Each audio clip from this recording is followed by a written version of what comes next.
வணக்கம். ஈரானுடைய supreme leader 35 வருஷமா அமெரிக்காட ஆதிக்கம் செலுத்த முடியாத அளவுக்கு ஈரானை ஒரு கட்டி பாதுகாத்த ஒரு நபர் என்று சொல்லலாம்.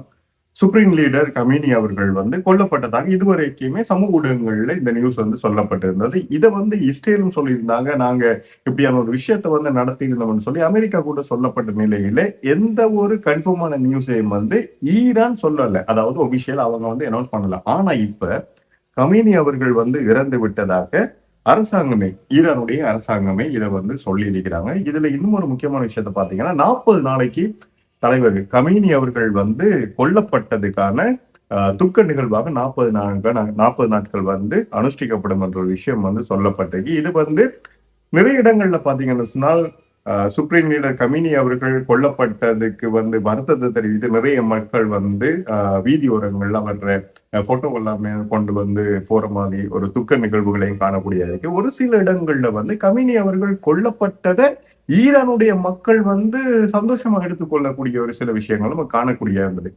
இந்த ஒரு நிலைப்பாடு பாத்தீங்கன்னு சொன்னால் நேற்று இஸ்ரேல் அமெரிக்கா சேர்ந்து ஈரான்ல நடத்திய அதாவது ஒரு பள்ளி மாணவிகள் இருக்கிற இடத்துல ஒரு தாக்குதல் நடத்தியிருந்தாங்க. இதுல இதுவரைக்கும் பாத்தீங்கன்னா 50க்கு மேற்பட்ட மாணவிகள், பாடசாலை மாணவிகள் கொல்லப்பட்டிருக்கிறாங்க. இது மிகவுமே ஒரு துக்கமான ஒரு சம்பவம். இதுக்கு பிறகுதான் ஈரான் அவங்களோட தாக்குதல் நடத்திருந்தாங்க. இது குறிப்பா பாத்தீங்கன்னு சொன்னால் மிடில் ஈஸ்ட் கண்ட்ரிகள், அதாவது யுஏஇல பாத்தீங்கன்னு சொன்னா அபுதாபியில நடத்தப்பட்டிருந்தது, கட்டார்ல நடத்தப்பட்டிருந்தது.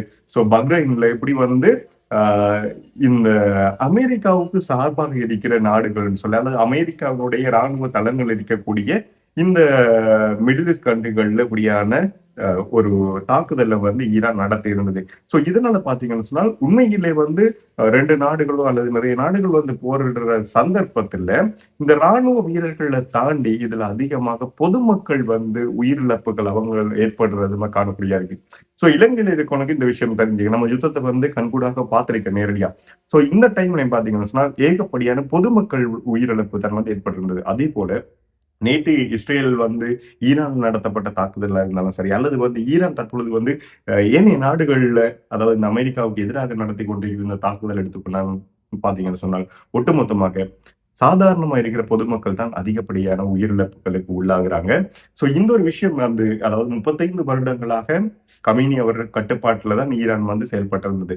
அணு ஆயுதங்களை உற்பத்தி செய்யற விஷயங்களாலும் சரி, ஏனைய இயக்கங்களுக்கு அணு ஆயுதங்களை அல்லது ஆயுதங்களை சப்ளை பண்ற விஷயமா இருந்தாலும் சரி, எந்த ஒரு விஷயம் அமெரிக்காவோட இடையூறு இல்லாத அளவுக்கு அல்லது அமெரிக்காவோட கண்ட்ரோல்ல நான் இருக்க மாட்டேன்ற அளவுக்கு ஈரானை கொண்டு சென்றது யாருன்னு பாத்தீங்கன்னு சொன்னா சுப்ரீம் லீடரான கமீனி அவர்கள்.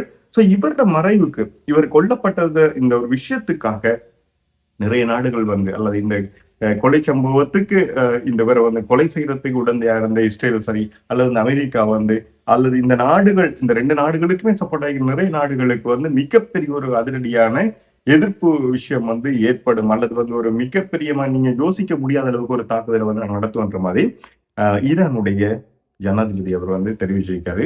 சோ இந்த விஷயம் கண்டினியூ ஆகக்கூடாதுன்றதுதான் எல்லாருடைய உலகத்திலே இருக்கிற ஒட்டுமொத்த மக்களுடைய ஒரு பிரேயர்ஸ் ஆகும். ஏன்னு சொன்னால் யுத்தம் நடக்கும்போது ஆரம்பத்தில் சொன்ன மாதிரி சாதாரண பொதுமக்கள் நிறைய பேர் உயிரிழக்கிறதுக்கான சந்தர்ப்பம் நிறைய இருக்குது.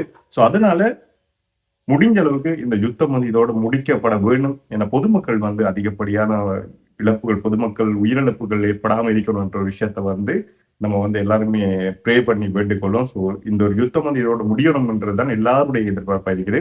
இதை பத்தி உங்க கருத்துக்கள் கமெண்ட் செக்ஷன்ல சொல்லுங்க. அடுத்ததான் இன்னும் ஒரு அப்டேட், இது சம்பந்தப்பட்ட அப்டேட் வரும்போது நான் வீடியோவா ஷேர் பண்ணிக்கிறேன். நன்றி.